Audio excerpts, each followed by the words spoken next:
You have Kickstarter. Right. Indiegogo. You have a Rocket Hub. Fundraiser.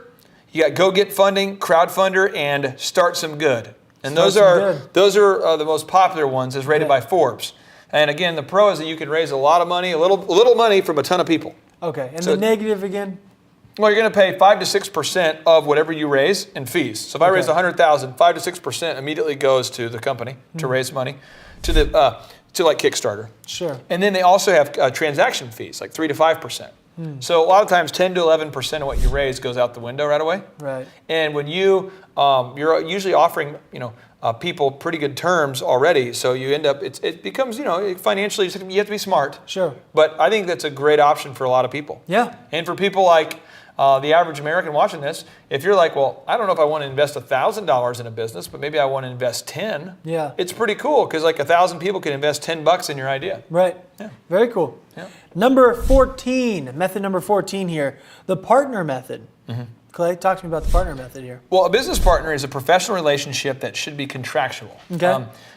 This is my view on it. If you don't agree, then maybe you're right, maybe I'm not. But this is what I found, is it's an exclusive bond in which both parties, me and you, we are agreeing to not commit to ally ourselves with any other third parties, competitors. Okay.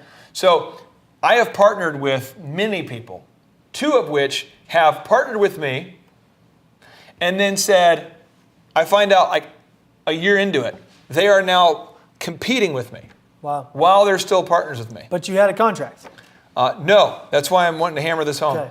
Okay. Each time I went through the legal process and my attorney was like, look, you have to get it in contract. Now I don't play that game. Right. Now I will not handshake with you. I will say, yes, I will honor my commitments. But these people literally, because businesses work. Yeah. And they're like, my partner's a tyrant. They're talking about me here. Yeah. My partner's a tyrant. He wants me to do my job and says whatever it takes.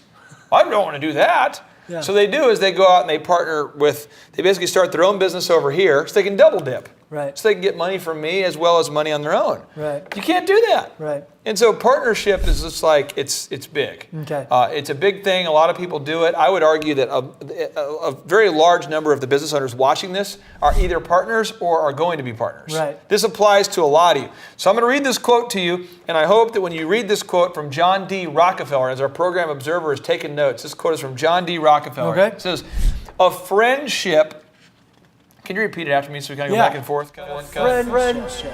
Founded on business. Founded on business. Is better Better. than a business. Than a business. Founded on friendship.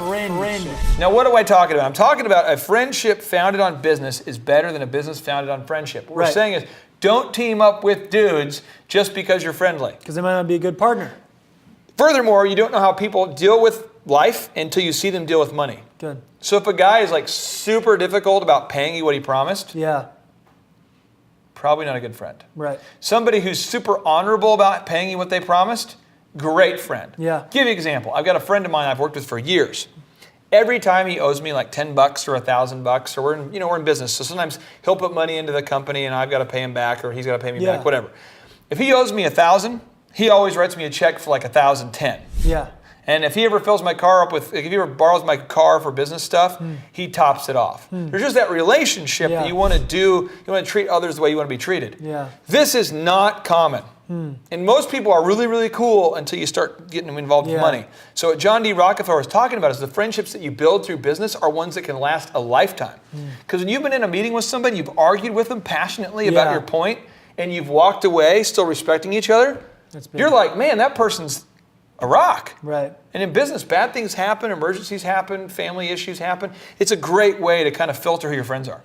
Okay, but as far as it comes to capital, you're saying the partner is a way to increase capital because when you're putting in money, they are as well? Is that why this fits here? Yeah, the pro for this is that basically, you can take 50% of your time, so and basically devote half of your time to, in theory, raising money. Right. And then you can spend the other half working on the business. Or the other way, you'd have to spend 100% of your time focused on. Or another way, you could say, you'd have to pay for it all yourself. Now you can cut all your expenses in 2. Right. Now that's the pro. You can cut all your expenses in 2 or 3 or whatever. The downside is that you have to cut the pie as well. Right. And so you have to be thinking about the pros and cons of that.